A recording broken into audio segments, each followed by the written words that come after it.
Assalamualaikum warahmatullahi wabarakatuh.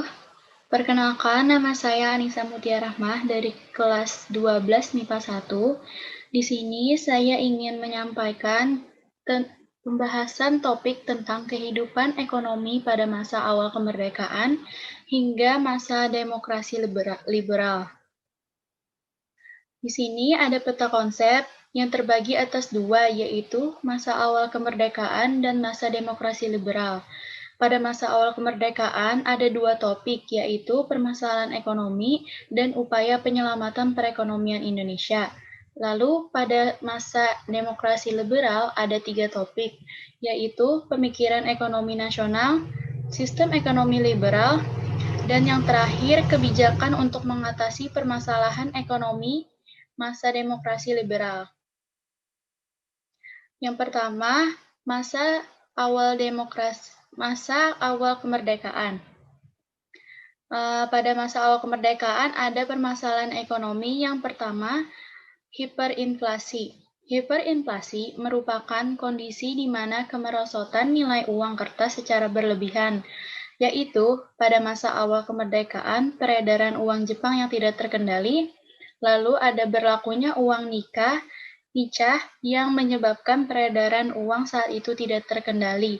Bisa dilihat pada tabel jumlah dan sumber uang dan total yang ada pada masa itu.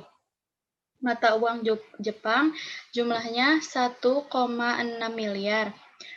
Uang Belanda dari D. Javans Bank itu ada 3 miliar, dan uang nika ada 2 miliar yang totalnya 3,9 miliar. Lalu, permasalahan ekonomi yang kedua, yaitu blokade ekonomi negara. Blokade ekonomi negara terjadi pada November 1945. Belanda melakukan blokade terhadap Indonesia. Aksi blokade yang dilakukan Belanda yaitu menutup pintu keluar dan masuknya perdagangan Republik Indonesia, mencegah peralatan militer masuk di Indonesia, mencegah keluarnya hasil-hasil perkebunan milik Belanda. Lalu, akibat dari blokade pintu perdagangan Indonesia tertutup dan kegiatan ekspor terhenti. Lalu, permasalahan ekonomi yang ketiga ada kekosongan kas negara. Seluruh kegiatan ekspor dan impor dihalang-halangi oleh Belanda. Akibatnya, kas negara kosong serta pajak dan biaya yang masuk sangat berkurang, sehingga pendapatan pemerintah tidak sebanding dengan pengeluaran. Lalu, upaya penyelamatan perekonomian Indonesia. Pemerintah melakukan berbagai cara untuk menyelamatkan perekonomian Indonesia, yaitu pertama, mengatasi masalah keuangan. Upaya pemerintah yang dilakukan adalah yaitu menetapkan 3 mata uang yang berlaku di Indonesia, yaitu mata uang di Japang, mata uang Hindia Belanda, dan mata uang Jepang. Lalu selanjutnya mengeluarkan uang kertas, yaitu uang Republik Indonesia atau ORI. Lalu menetapkan undang-undang yang mengatur mata uang, dan yang terakhir membentuk Bank Negara Indonesia atau yang disebut BNI. Lalu upaya yang selanjutnya yaitu menembus blokade ekonomi. Strategi pemerintah di sini ada 5, yaitu yang pertama operasi Popda dan APWI. Popda yaitu Panitia Urusan Pemulang Jepang, dan APWI yaitu Allied Prisoner of War and Internes. Lalu yang B, melakukan diplomasi ke India. Diplomasi ke India yaitu memberikan bantuan beras dan mengadakan perjanjian bilateral dengan India. Lalu yang C, membentuk Banking dan Trading Corporation atau BTC. BTC adalah suatu badan perdagangan semi pemerintah yang didirikan atas prakarsa BNI yang dipimpin oleh Ong Eng Dia. Lalu yang keempat atau D yaitu membentuk Indonesia Office atau INDOF. INDOF adalah perwakilan resmi Indonesia di Singapura yang bertugas memperjuangkan politik Indonesia di luar negeri. Lalu yang kelima ada membentuk Kementerian Pertahanan Usaha Luar Negeri atau KPULN. KPULN bertugas membeli senjata dan perlengkapan perang. KPULN dipimpin oleh Ali Jayang Prawiro.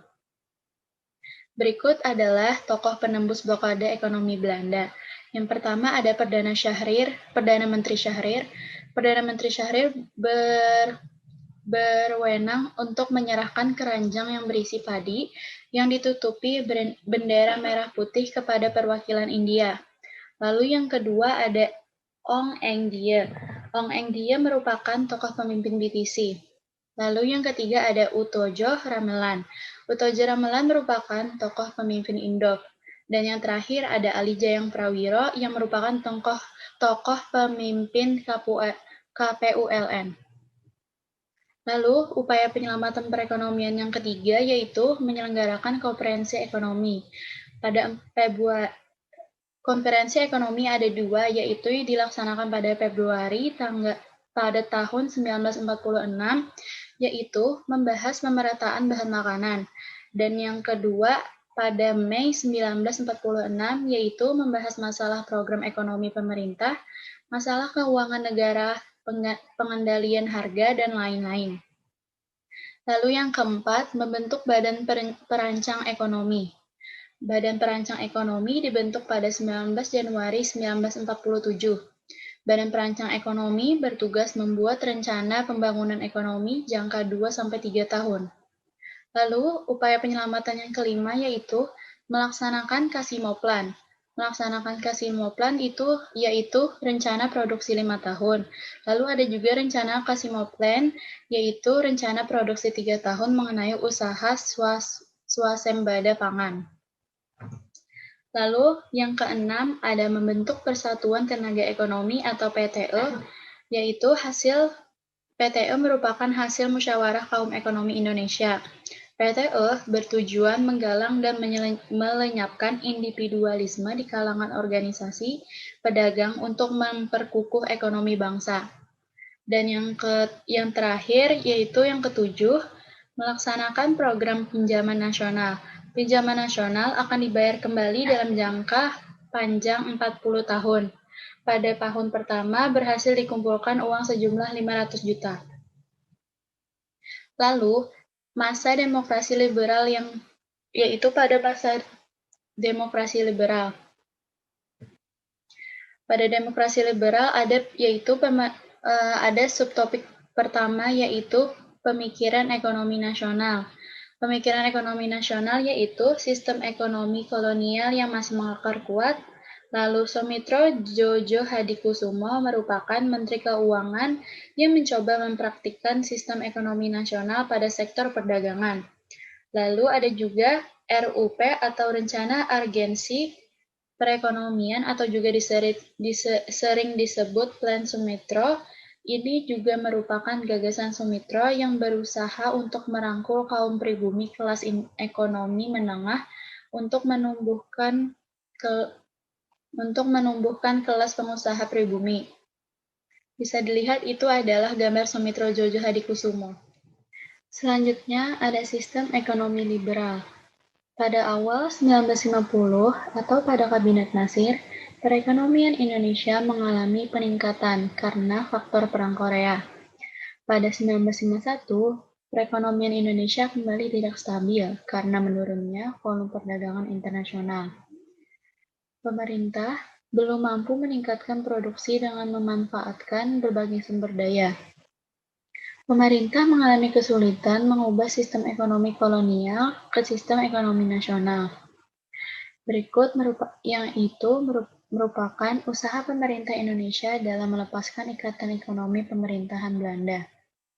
Yang pertama, Perundingan Finansial Ekonomi yang didirikan pada tanggal 7 Januari 1956. Perundingan Finansial Ekonomi ini berisi 3 usulan, yaitu yang pertama, pembatalan persetujuan FINEK hasil KMB. Yang kedua, hubungan FINEK Indonesia-Belanda didasarkan hubungan bilateral. Yang ketiga, hubungan FINEK didasarkan atas undang-undang nasional dan tidak boleh diikuti perjanjian lain. Lalu, usulan tersebut ditolak oleh Belanda. Secara sepihak, Indonesia melakukan rancangan FINEK dengan membubarkan Uni Indonesia Belanda pada tanggal 13 Februari 1956. Tujuan perundingan finansial ekonomi ini yaitu untuk melepaskan diri dari ikatan ekonomi dengan Belanda. Lalu, yang kedua adalah Biro Perancang Keuangan. Biro Perancang Keuangan dibentuk pada Kabinet Ali Sastroamidjojo. Biro Perancang Keuangan bertugas merancang pembangunan jangka panjang. Masa kabinet terlalu singkat sehingga kerja Biro Perancang Keuangan pun tidak maksimal. Lalu, faktor penyebab kemerosotan ekonomi adalah ketidakstabilan politik. Lalu yang terakhir, ada Rencana Pembangunan 5 Tahun atau RPLT. RPLT merupakan salah satu kebijakan dari Biro Perancang Negara. RPLT disetujui oleh DPR pada tanggal 11 November 1958 dan pada tahun 1957 RPLT diubah menjadi MUNAP. Selanjutnya yaitu kebijakan untuk mengatasi permasalahan ekonomi pada masa demokrasi liberal. Kebijakan untuk mengatasinya ada 4, yaitu Gerakan Benteng, Gunting Syarifudin, nasionalisasi perusahaan asing, sistem ekonomi, dan terakhir ada sistem ekonomi Alibaba. Yang akan kita bahas pertama yaitu Gerakan Benteng. Gerakan Benteng merupakan rangkaian kebijakan Rencana Urgensi Perekonomian atau RUP. Gerakan Benteng dimulai pada bulan April 1950. Inti kebijakan dari Gerakan Benteng yaitu memberikan bantuan kepada kalangan pengusaha pribumi agar mereka ikut berpartisipasi dalam pembangunan ekonomi nasional. Gerakan Benteng dicetuskan oleh Soemitro Djojo Hadikusumo. Lalu yang kedua ada Gunting Syarifudin. Gunting Syarifudin yaitu pemotongan nilai uang atau senering dengan cara memotong semua uang yang bernilai 2,50 ke atas hingga yang nilainya tinggal setengah. Kebijakan Gunting Syarifudin ini dapat mengurangi jumlah uang yang beredar dan mendapat kepercayaan dari Belanda dengan mendapat pinjaman 200 juta rupiah. Tujuan Gunting Syarifudin ini yaitu untuk menanggulangi defisit anggaran sebaran yaitu sebanyak 5,1 miliar rupiah. Gunting Syarifudin diprakarsai oleh Menteri Keuangan Syarifudin Prawinegara pada tanggal 19 Maret 1950. Lalu selanjutnya ada nasionalisasi perusahaan asing. Nasionalisasi merupakan tindakan pencabutan hak milik Belanda atau asing, kemudian diambil alih atau ditetapkan statusnya sebagai milik pemerintah atau Republik Indonesia.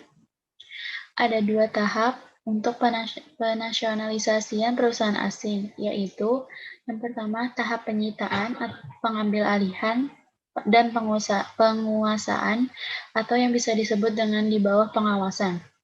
Yang kedua, tahap pemerintah mengambil kebijakan yang pasti, apakah ingin diambil alih ataukah tidak. Lalu ada Badan Nasional, Badan Nasionalisasi Perusahaan-Perusahaan Belanda atau BANAS yang bertugas membina perusahaan-perusahaan tersebut. Usaha BANAS yaitu mewadahi 5 perusahaan Belanda yang disebut dengan The Big Five. Lalu sistem yang terakhir yaitu sistem ekonomi Alibaba. Iskyok Cokro Adisuryo merupakan yang memprakarsai sistem ekonomi Alibaba. Sistem ekonomi Alibaba ini bertujuan untuk menciptakan kerjasama antara pengusaha pribumi atau Ali dengan pengusaha non-pribumi atau Baba. Langkah yang diambil oleh pemerintah berdasarkan sistem ekonomi Alibaba ini yaitu yang pertama, mewajibkan perusahaan asing yang beroperasi di Indonesia untuk memberikan pelatihan bagi tenaga kerja Indonesia. Yang kedua, memberikan tanggung jawab kepada tenaga kerja Indonesia agar dapat menduduki jabatan staf. Yang ketiga, mendirikan perusahaan negara. Yang keempat, menyediakan kredit dan lisensi kepada perusahaan swasta nasional. Itu saja yang dapat saya sampaikan. Terima kasih atas kesempatannya kali ini. Salah hilap mohon maaf. Wassalamualaikum warahmatullahi wabarakatuh.